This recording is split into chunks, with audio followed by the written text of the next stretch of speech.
श्रीरङ्गनाथपादुकासहस्रं पद्धति 10 शृङ्गारपद्धतिः अनुष्टुप् शौर्ये शृङ्गारचेष्टानां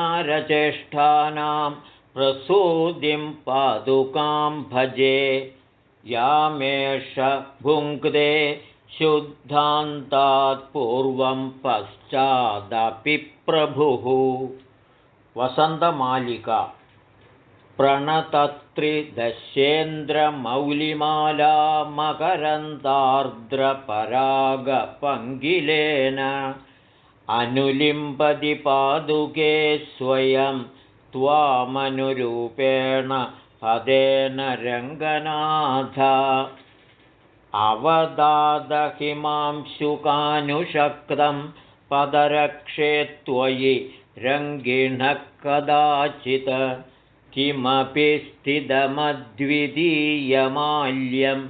विरलावस्थितमौक्तिकं स्मरामि असहायगृहीतरङ्गनाथामवरोधाङ्गणसीम्निपादुके त्वां सुदृश्य स्वयमर्चयन्ति दूरादवतं सोत्पलवासितैरपाङ्गैः वसन्ततिलकम् निर्विश्यमानमपि नूतनसन्निवेशं कैवल्यकल्पितविभूषणकायकान्तिं कालेषु निर्विशसिरङ्गयुवानमेका शृङ्गार नित्यरसिकं मणिपादरक्षे निद्रायितस्य कमितुर्मणिपादुके त्वं पर्यङ्गिकापरिसरं प्रतिपद्यमाना श्वासानिलप्रचलितेन भजस्य भीक्ष्णं नाभीसरोजरजसा नवमङ्गरागम् मालिनी शयितवदिरजन्यां पादुके रङ्गबन्धौ चरणकमलपार्श्वे सादरं वर्तसे त्वं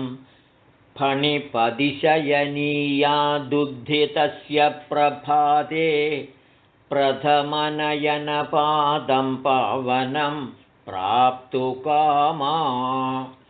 चरणकमलसङ्गाद्रङ्गनाथस्य नित्यं निगमपरिमलं त्वं पादुके निर्वमन्ती नियतमतिशयाना वर्तसे सावरोधं हृदयमधिवसन्तीं मालिकां वैजयन्तीम् उपनिषदबलाभिर्नित्यमुत्तं सनीयं किमपि जलधिकन्याहस्तसंवाहनार्हं तव तु चरणरक्षे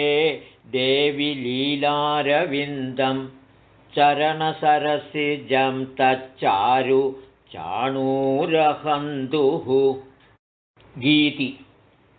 अखिलान्धः पुरवारेष्वनेकवारं पदावनिस्वैरम् अनुभवति रङ्गनाथो विहारविक्रान्तिसहचरीं भवतीम्